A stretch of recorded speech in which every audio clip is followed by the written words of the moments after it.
16. Les résidents du secteur d'Aylmer réclament une véritable consultation sur le projet de développement du site de l'ancien hippodrome Connotte. Et en conférence de presse ce matin, une coalition d'associations, en fait ils étaient 5, déplore que l'atelier de travail que la Ville tiendra dans ce dossier demain. J'en parle avec Richard Bégin, qui est président de l'APICA.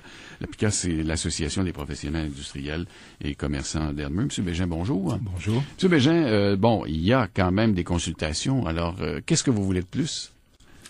En fait, il y a des consultations. D'abord, j'aimerais préciser qu'il y a 8 associations qui ont signé une lettre il y a 2 semaines. Il y avait 5 représentants ce matin, parce qu'il faut se limiter lors d'une conférence de presse. Alors, je pense qu'on peut déduire qu'il y a une grande partie de la population aylmeroise qui a des soucis face au projet domiciliaire qui est proposé à l'heure actuelle. On nous parle de consultation, mais ces consultations sur un projet essentiellement domiciliaire, qu'on l'appelle village urbain ou autre, c'est un projet domiciliaire. Alors nous, on prétend que en amont de tout ce processus-là, il y aurait peut-être dû y avoir une réflexion plus profonde quant à l'utilisation du terrain du parc Connotte, qui était un site récréotouristique pendant plus de 100 ans et que peut-être il y avait un meilleur usage à faire de ce terrain-là que d'y construire d'autres maisons qui vont amener d'autres voitures sur le chemin d'Aylmer qui, malgré ses 4 voies depuis les années 90, est de plus en plus engorgé. Bon, là, évidemment, c'est Bouladier qui a acheté le terrain a été vendu. Qu'est-ce que vous auriez voulu que fasse la Ville avec ce terrain-là? Est-ce que vous aviez une autre idée ou...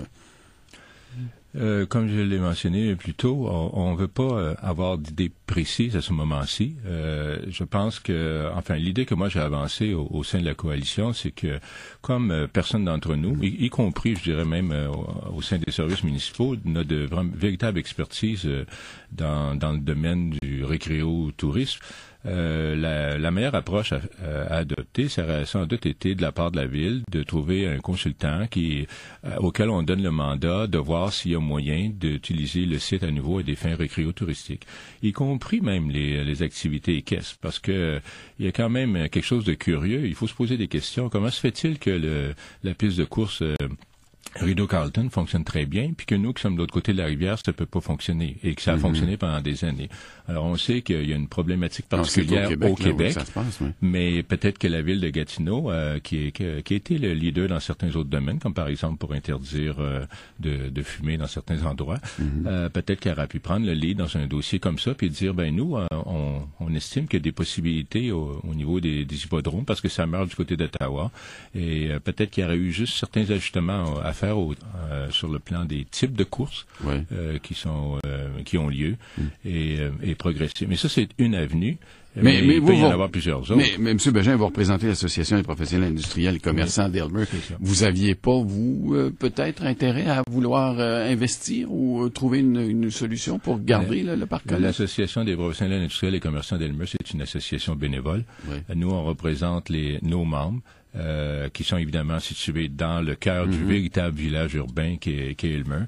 Alors, bien sûr, notre préoccupation face à la constitution de 10 villages urbains avec leur propre commerce, c'est sûr qu'on est préoccupé quant à la survie de nos propres membres sur la rue principale, et on trouve que c'est un petit peu absurde d'investir 15 à 20 millions de dollars dans la réfection physique d'une rue, et que tout ça puisse être annihilé du jour au lendemain par des projets domiciliaires qui vont venir gruger graduellement le chemin d'Aylmer. Bon, ce que je comprends, c'est que vous, à Aylmer, vous dites c'est assez la construction.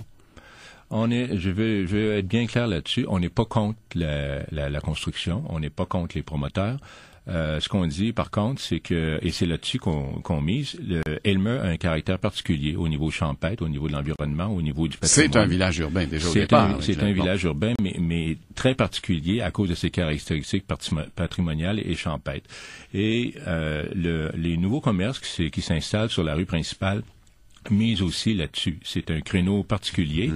Et de la même façon, dans cet esprit-là, nous autres, on estime que le chemin d'Aylmer, qui a été protégé de façon particulière notamment pendant les 20 dernières années, devrait conserver son cachet patrimonial pour créer une espèce d'entrée royale vers le quartier patrimonial qui est situé le long de la rue principale et de ses abords. Alors, quand il y a du développement, surtout dans ce secteur-là, on s'attendrait à ce qu'il y ait certaines normes architecturales qui soient respectées, des terrains plus grands, plus d'arbres préservés, etc., pour garder justement ce cachet-là. Et depuis la fusion municipale, on constate qu'il y a eu des insertions le long du chemin d'Elmer et on se retrouve maintenant avec des derrières de maisons, ce qui est absolument absurde et laid. Et évidemment, on est conscient qu'il y a eu d'autres boulevards dans la région ou dans d'autres villes comme Laval ou Longueuil qui ont été complètement défigurés. Ici, on a le boulevard Maloney puis le boulevard Grébert qui sont d'une monstruosité inimaginable. Alors, avant que le développement à la pièce, le long du chemin d'Elmer, nous amène à un autre boulevard de ce type-là, nous, on veut se battre pour en préserver le caractère et éventuellement développer le réflexe chez les gens de toute la région et d'ailleurs de venir sur le territoire d'Elmer parce qu'il y a quelque chose de spécial. Mais en même temps, je reviens à ma question de départ, M. Bégin. Quand on dit qu'on ne veut pas quelque chose ou quoi, est-ce qu'on ne devrait pas offrir une solution de rechange à la ville de Gatineau? On aimerait bien, mais nous, contrairement à la ville, on n'a pas un budget de 450 millions de dollars. Alors, si la ville accepte de subventionner un consultant, nous, on va travailler, enfin, je parle de nous, les diverses associations, on va travailler très étroitement avec ce consultant-là pour lui faire part de nos idées et voir la faisabilité de ces idées-là. C'est comme ça qu'en principe, un concept doit se développer par consultation. On lance des idées, on explore, on voit si c'est réaliste et après ça, on procède. Bon, si ces maisons-là se construisent, ce sont quand même des gens qui iront magasiner sur la rue principale à Elmer? Honnêtement, j'en doute beaucoup. Quand on a construit le Château-Quartier, qui est sur le chemin d'Elmer avec ses congrès, les gens disaient « ça va amener de la clientèle à Elmer ». Non, les congrès avaient lieu au Château-Quartier et les gens se rendaient au Château-Quartier et ils par le pont Champlain vers Ottawa. Alors, Donc, vous ne pensez pas que... Non, je ne pense pas que ça va améliorer beaucoup les choses à ce niveau-là. Bon, 8 associations, vous étiez 5 représentants ce matin. Alors, prochaine étape pour vous, parce que les consultations commencent. J'imagine que vous allez vous présenter aux consultations. Oui, on va se présenter aux consultations parce que on dit que les absents ont toujours tard. Alors, on veut signifier qu'on est très, très préoccupé par ce dossier-là.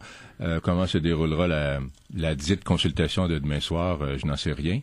Chose certaine, on veut pas se trouver enlisé dans un processus où on dit oui ou non à une clôture ou un type de maison. À la pièce, autrement dit. À la pièce, c'est ça. On veut faire table rase de ce qui nous a été proposé et recommencer à zéro comme ça aurait dû se faire il y a 2 ou 3 ans. Oui, mais en même temps, je vous redis encore une fois la ville va se retourner vers vous et dire OK, offrez-nous une solution de rechange.